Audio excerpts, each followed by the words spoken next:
Welcome to Evolve, Reinventing Leadership, Building Freedom Cultures, with thought leader and award-winning author Yvette Bethel. This podcast provides you with insights and ideas you can use to reinvent your culture through trust and the principles of interconnectivity, flow, and balance. At a time when the world is rewriting the rules of work, traditional leadership practices are not enough. It's time to perceive persistent challenges through a new lens. It's time to evolve. Hello, everyone, and welcome once again. This is your host, Yvette Bethel, and the topic for this episode of Evolve is business as unusual with CEO, CFO, and executive coach, Rick Yvanovich. Rick is an expert at directing business leaders and their teams to consistently reach higher performance levels, leveraging intervention coaching and systematic processes to translate vision into deliverables for companies driving performance. Until 2 weeks ago, he was in Vietnam since 1990, and he is the Master Franchisor of the New Orleans-based coffee chain PJ's Coffee, as well as co-founder and CFO of Great People Inside, the cloud-based next-gen people intelligence platform. He's also the co-founder of multiple startups. Rick has worked for 40 plus years in supermarkets, accounting companies, breweries, news agencies, defense manufacturing, IT, property development in the UK, China, Singapore, Vietnam, and now Switzerland. So hello, Rick, and welcome to Evolve. Thank you for having me, Yvette. Now, before we start, I'd like to share a core belief that I hold pretty dear. Oh, wonderful. We all have the potential to be architects of change. In today's era, which is defined by constant transformation, our task isn't just to keep up, but to actively shape the path forward. Now, if you look at me, I started stacking shelves and learning the ropes of people management as a trainee in a local supermarket. And then I immersed myself into the more precise world of accounting. And later I've navigated this constantly evolving landscape of technology, which is tricky, but even more tricky are people. My story really demonstrates the power of transformation and continuous learning and the significant impact that each one of us can make. Every day, our actions, whether they're big or small, they shape our future. And as we discuss things today, Yvette, I want everybody listening to remember this. You are your brand. And every decision that you make is part of the unique story that you are crafting for yourself. Yes, exactly. How you react, how you adapt, and how you innovate in the face of all of this challenge and all of this change will define both your story and your legacy. This belief, inspiring each of us to aim for consistently higher achievement, is one of the cornerstones of my work and my purpose. So as we dive into our conversation today, Yvette, let's not just think about adapting to change, but about how we can define it. After all, when we each embrace our unique qualities and strive for that personal growth, Yes. we're not just participants, but we're catalysts in our ever-changing business as unusual world. So let's get started, Yvette. I have to smile because you answered my very first question. I was going to ask what led you to this transformational path, and you just nailed it. So, and that was not scripted. That was not scripted. You did not tell me what the question was in advance. I certainly didn't. You just nailed my first question. So with that, we go on to the next one. Your latest book, I think it's your latest, because you seem to be evolving, Is business as unusual? And what do you mean when you say business as unusual? That's a great question, Yvette. It is my latest book. It came out last year. It's called Business as Unusual: How to Thrive in the New Renaissance. It was written and born during the COVID pandemic. At the time I was in Vietnam, and we had some severe lockdowns. And what I mean by lockdown is you can't even open your front door and walk outside it. I mean, Really? lockdown, right?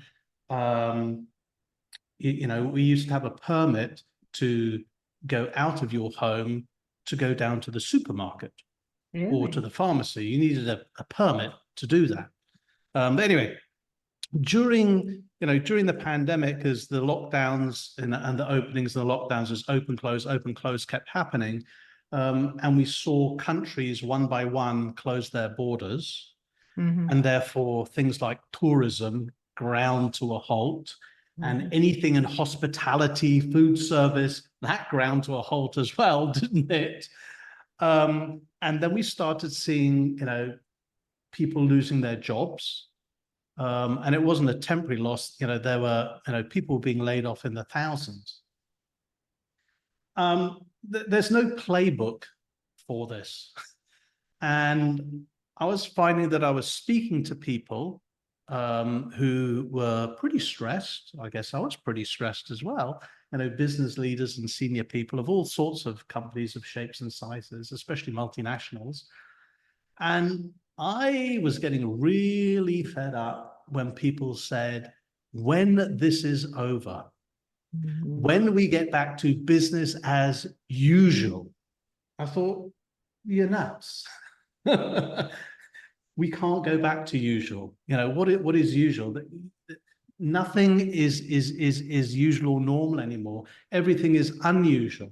And we saw that because the lockdown stopped and we were allowed out again. And then a few months later, there was another lockdown. There's another wave of COVID hit, whatever Mhm. was hit. And, certain countries tightened their borders even more. They started ejecting people or recalling their citizens. I remember at the time, we had a very active internship program with Denmark. We must have had more than a dozen Danish interns in Vietnam, and they were all contacted by their government and said, hey, we got this COVID thing, jump on a plane and come home. All right. And all of them did, apart from one, actually. But nations were protecting their own people and either recalling their citizens. Mhm. And there were all sorts of issues. So this is really how the book was born and how the title was born, Business as Unusual. And as we saw after that, post-COVID, we had the great resignation, the great reshuffle, the great insert, whatever you want to call it these days, all this movement around of how are we supposed to work? Should we come back to the office? Should we not come back to the office? Should it be Mhm. compulsory? Should it not be compulsory? And it just goes on and on and on. There have Yeah. been a bunch of wars across the world. Some of them are still ongoing. I mean, event after event after event that is Mhm. so unusual. That's why it's business as unusual. So you mentioned that we cannot go back to usual. So what is the new normal that the world finds itself in from a corporate perspective? Okay. All right. I wouldn't even call it the new normal. I don't like that because, I mean, it's like saying there's a new business as usual. I feel it's the pace of change is so fast. It might not just be, after COVID, in sort of a few years after COVID, we've had a lot of geopolitical things. But the other massive technological thing that happened is now what, a year, 18 months ago, is when ChatGPT came out, which is our first wave really, that really hit the public of generative AI. And that was another curveball. It just Mhm. hasn't stopped. So I think it's misleading if people think there's going to be like a new normal or a new baseline or a new business as usual, because I think the surprises are going to keep on coming. Okay. And just like, COVID, we could say for most of us came out of the blue. Where did that come from? Some of the geopolitical stuff, arguably for a lot of people, that came out of the blue. I mean, if you're not following politics and what's going on, across the globe, that was a bit of a surprise. Generative AI, that was yet another surprise. So what's next? There's going to be something else, and so I'd say if you really, really want to say, what do we need to be used to? I think we need to be used to being maybe surprised. We got to be used to, hey, maybe the playbook that we were taught doesn't actually apply anymore because the circumstances are just different. It didn't cater for this. And we just need to be, I guess the words are more, some people call it agile, others people call it resilient. I'd say it's a mix of both. It's the ability when all of these, I'll call them unusual things happen, and it's unusual if we're not used to it or we haven't heard of it or it's new to us. It's unusual, right? It's the unknown. And we don't like that unknown. I mean, as humans, as animals, our prehistoric brain is saying, hey, danger, danger, danger. It's not a saber-toothed tiger about to, jump out of the bushes. It's, oh no, it's another advent of generative AI that does something else, or some other technology that we haven't even heard of that's going to do something else. It's the same threat. It's a threat. Okay, and that's why we feel so uncomfortable about it. But on the other hand we need to learn how to cope with these surprises, learn to cope with these shocks, because it isn't a saber-toothed tiger about to rip our throat out. It's some technological advance or something else going on in the world, or some new trade war that's going to blow up in the geopolitical things that we have going on in the world as well, as people become more protectionist. We just need to be able to pause, look at it, assess it, and act. Okay, you can say that's being very reactive, but we have to teach ourselves to be more agile. So how can we react quicker?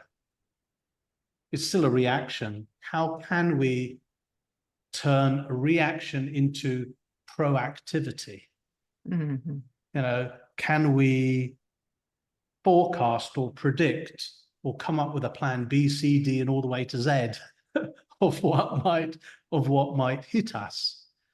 Because I guess anybody who's been a business owner and saw their business or either completely decimated or big chunks of their business decimated, it doesn't really want that to happen again. Okay. And if you're not a business owner and you're just working for someone, how can you be sure that the company that you're working for is going to be secure and stable? I feel that some people are still a little bit, I wouldn't say nervous, but they're more cautious about their future career path, because the pandemic has disrupted so many people. It really has. And maybe if your job and your role never got disrupted and you saw it through, and you were the more fortunate ones with maybe a benevolent employer who looked after you. I don't know what the percentage proportion is, but I feel for the people who weren't like that. The people who lost their job, who've been forced to pivot in their career path. you mentioned before, I'm based in Asia. I was based in Asia predominantly up until a few weeks ago. Hospitality in Southeast Asia, when you get looked at places like, the Philippines, Vietnam, Thailand, even Indonesia, all these countries where tourism is massive. It's a massive industry.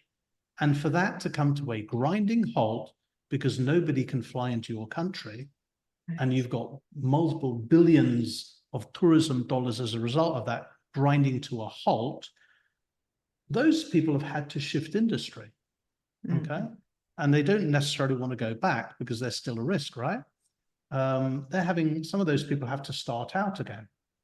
Now, for some of them, yeah, maybe it's the best thing that happened because they've stumbled on something that they love and they're even better at. Wonderful. But that's a nice story. It hasn't happened to everyone, right? And so I think people are far, far, far more cautious on the future. And as individuals, we need to be more resilient to that. And to do that, we need to arm ourselves. We need to arm ourselves. How do we arm ourselves? Well, we can't let these little upsets or big upsets, trip us up when we fall over. We've got to learn how to get up faster. Maybe there is nobody there to help us. We just got to get up faster. We need to equip ourselves maybe with more skills. Generative AI is a common skill now, right? You mentioned a rut, which would be getting into this rut of reactivity and leaders needing to learn how to shift to proactivity. But what are some of the other ruts that leaders can fall within over as the world or the reality shifts? The other rut is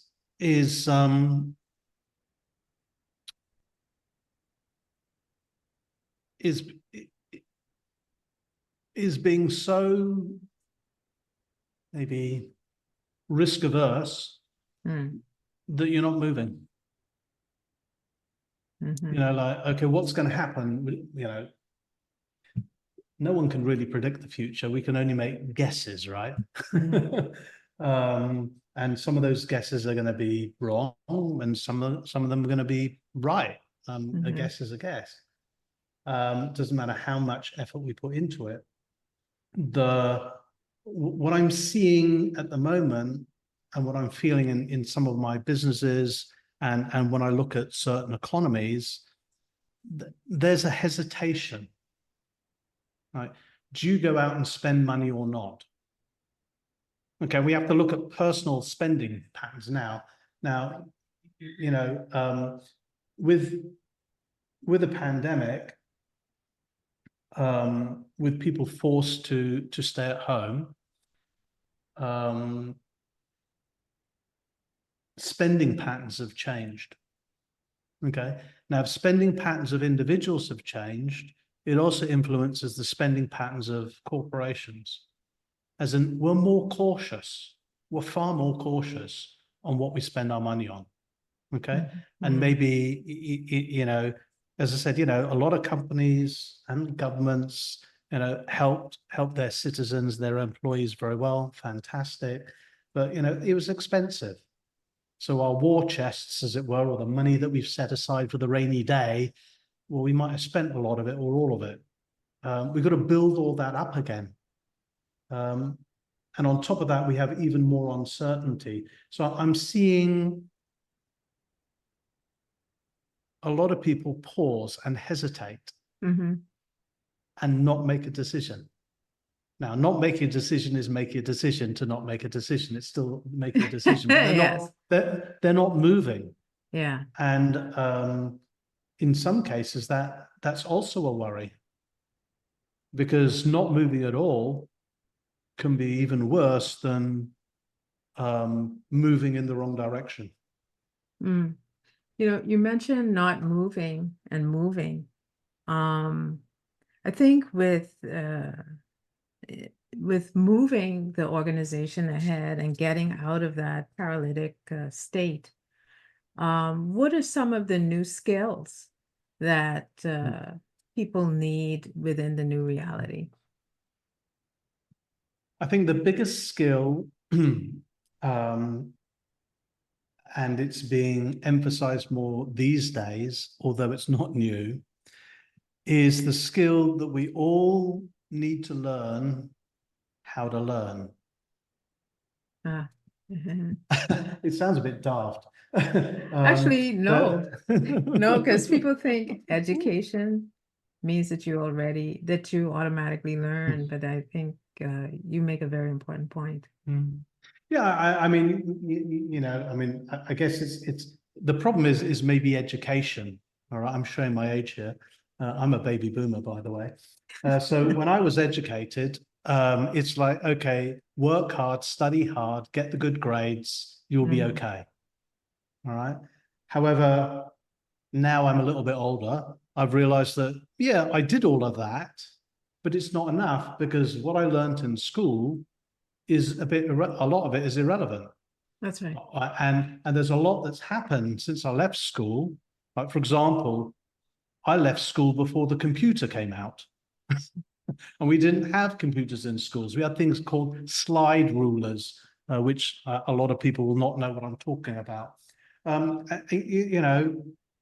even if a few years ago that you thought you were expert on stuff, and then generative AI came out, which, you could say levels the playing field. And even if you are not a whiz on, for example, a spreadsheet like Excel, now I can ask generative AI, ChatGPT, Claude, or whatever you're using, to help me with a formula and do something complicated. And if I use things like Copilot, it does it for me. And therefore I just need to know the skill of what to ask the computer to do, and it'll do it for me.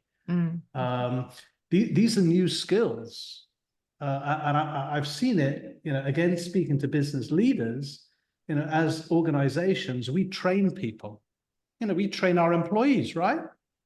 But then I've also seen in some organizations, hey, employees expect us to train them. Does that mean if we stop training them but providing the training, can they actually learn anymore? Have we accidentally been spoon feeding people? Have we been accidentally making them dependent on us rather than independent? So going back to, we need to learn how to learn, that's a sort of clarion call that's coming out, because the skill sets that we need are changing.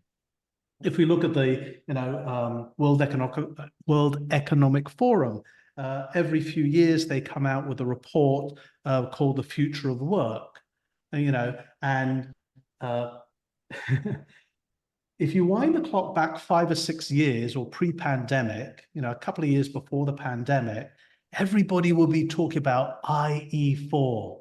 In the Industrial Revolution, 4 of all of the knowledge workers and all of this digital transformation and stuff. And even that was a decade after it first came out. And back then, they came up with all these skills that we need to learn. They said, hey, there's a skills deficit in the workforce throughout the world. We need to do something. Since then, there have been 2 more reports out. And if you look at the top 10 skills or top 15, 25 skills that are required, there are even more on there that we don't have. Generative AI is now there, right? Yeah. And it's growing. So unless we each individually know how to learn and teach ourselves, we can't catch up. So true. This is so true. This is your host, Yvette Bethel, and we will be right back after this message. Organizational Soul is a mission-driven organization and network where we specialize in trust in academia, families, and organizations. We are building a community of leaders who are interested in trust and culture. If you are interested in our updates, you can sign up for our newsletter at orgsoul.com. As a thank you for joining our community, you can access our free resources that are designed to help you build your brand as a trusted leader as you contribute to safe space. Sign up now at orgsoul.com. Welcome back to Evolve. Our guest is CEO, CFO, and executive coach, Rick Yvanovich. Welcome back, Rick. Hi, Yvette. Well, you just mentioned some sources of where business leaders can find information about new skills that are needed within the workplace so that they can remain current. Would you mind kind of giving us a list so that our audience can, check them out for themselves? Sure.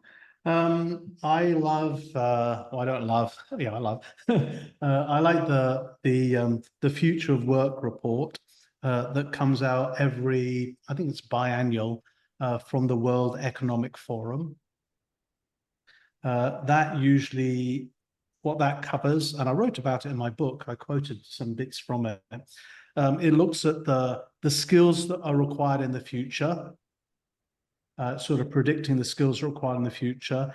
It also shows shifts in sort of workforce demographics across career paths.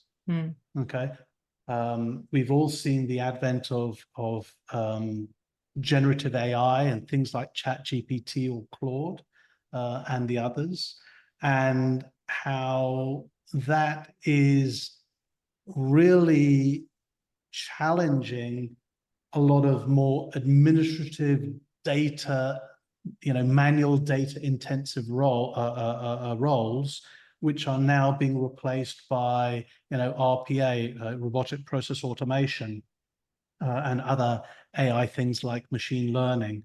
All those roles are beginning to disappear. On the other hand, there are new roles that are appearing that didn't appear before. I mean, when ChatGPT first came out, if you were one of those few people who could write really good prompts for AI, you were worth an absolute fortune. Okay, since then, wind the clock on a year, 18 months forward, and all of those prompts are available online, and we can all use them. So, things are evolving and changing very, very quickly. So that's one source of what's impacting the world. My other go-to source that I really like is I absolutely love the Harvard Business Review. I'm a fan of that, and I like reading that. There's some very, very good, I find very, very useful things in there. And of course, if you follow me online, I talk about a lot of these things as well. Perfect. I'm curious. One of the things that I talk a lot about is trust. And I'd love to hear your perspective on what the part that trust plays in this whole process. Wow. The role that trust plays in what? In learning more, or learning what? and transforming in a context of change, constant change.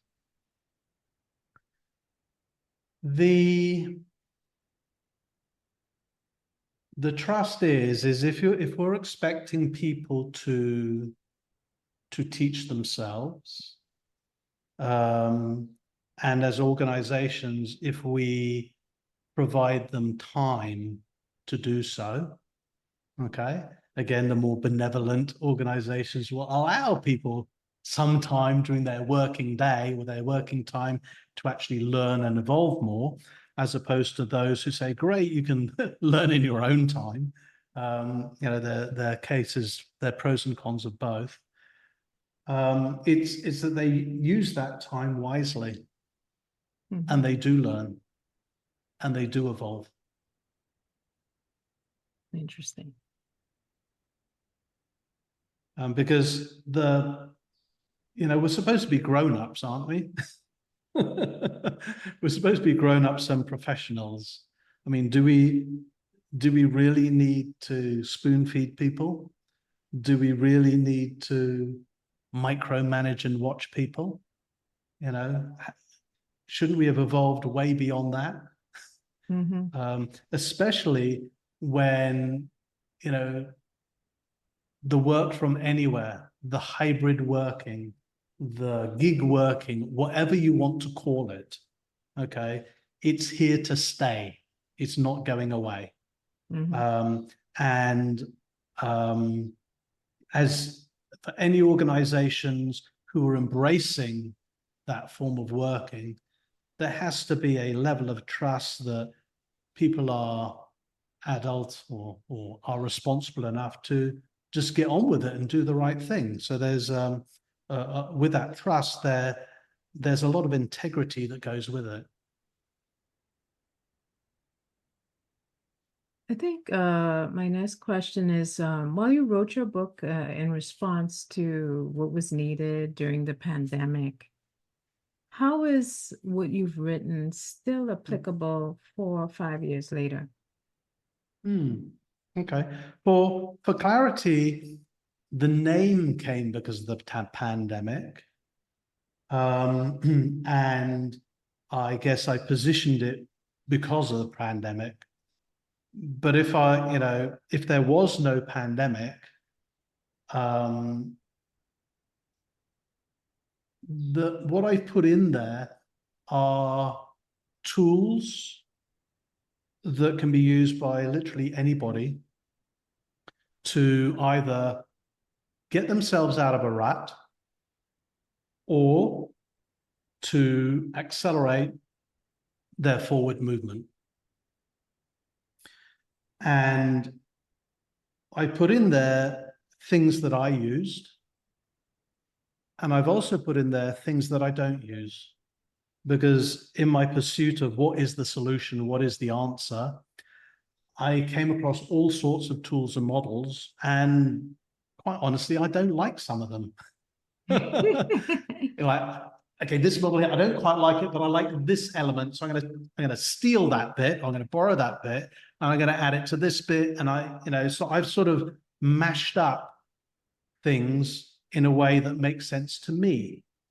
But it makes sense to me and it works for me. Now, for someone else doing the same thing, I'm trying to make them aware of, here are 10 things that will do this, try them, and pick and choose the ones that work for you. Yeah. Right. Out of those 10, maybe I like, only a handful or less than that, and I hate some of the other ones.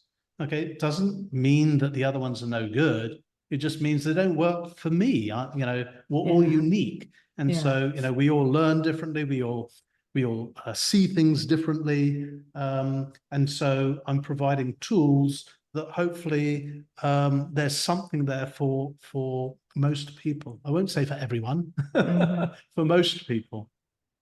And so what the book really is, I've used a metaphor of a castle, okay, to help shape your life's journey. Now, for anybody, or again, wrong word, for most people, or for many people who have had any form of coaching or have gone into self-help or anything like that, and they've looked at their life, they've come across the wheel of life. That's true. Yeah. And the wheel of life is segmented into different segments, and you're supposed to grade yourself on that segment. It might be finance, it might be career, it could be relationships, it doesn't matter what it is. Okay. And you grade yourself from 0 or 1 all the way to 10. However, it's a wheel, and wheels are supposed to be round. Okay. Now, when I did it, I did not have a round wheel. Interesting. I had a very wonky wheel. And the thing is, I said, well, on some of these things, okay, I'm not a 10. I'm only scoring myself whatever I'm scoring, maybe 5. Does that mean there's something wrong with me? No. Does it mean I've got to get it to 10? Well, the implication, if wheels are round, then yes, everything ought to be a 10. Otherwise, it would be a wonky wheel, right? Mhm. And I don't like that. It just, in my mind, it doesn't work.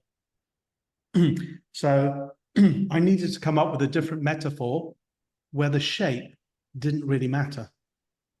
Okay. So I came up with a castle. I love castles. They're magical and mystical and all of that stuff. Beautiful. And yeah, so what I've done is I've taken different elements of life and I've applied them to different buildings in the castle. And so if, one of the towers I call is the Tower of Purpose. And it's all about your purpose, your goals, your legacy, things like that. And if I want a tall, round tower that's painted blue, then that's what I want. There's nothing right with that, and there's nothing wrong with it. Okay. If someone else wants a triangular one that's, painted purple, fine. Okay. So I've just used a castle as a metaphor for life. And like building anything, the castle's a building, we need to lay one small brick every single day.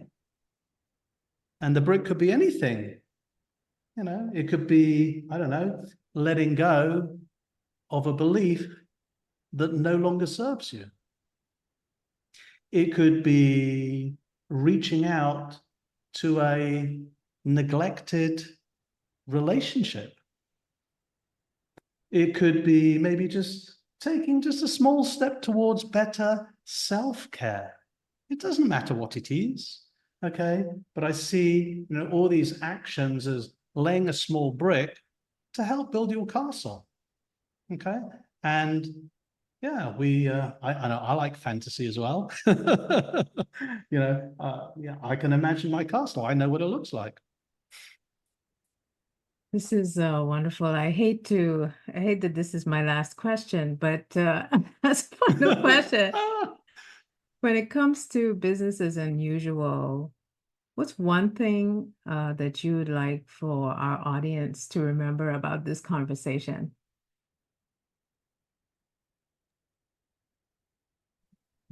Oh, that's a great question. What I would like people to remember is that we are not just a participant in today's world. We need to be like an architect, shaping the course of our own life, our careers, and the world around us. So I want everybody to embrace change and define it rather than just adapt and react to it. We need to be catalysts in this business as unusual world. And the transformation begins with each one of us. And I am eager to hear about your listeners' journeys. So please reach out to me and please go out there and build your castle. Wow, we need to be architects, shaping the course of our own worlds. Wow, with that, I'd love to thank you, Rick, for our interview. Your insights will certainly support our audience with building or moving on with business as unusual. Before we go, can you please share with us how our audience can connect with you? Yes, thank you. The best way for people to connect for me is to open a browser and key in my name. Just key in my name, Rick Yvanovich, and see what happens, because there is only one person on the planet with that name, and that's me. Really? And that is quite unusual.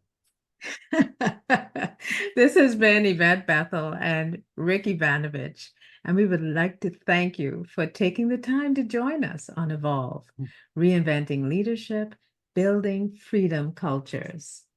Thank you for listening to Evolve, Reinventing Leadership, Building Freedom Cultures. Learn more about our proprietary trust, leadership, and culture courses and certifications at the IFB Academy. You can check them out at organizationalsoul.learnworlds.com.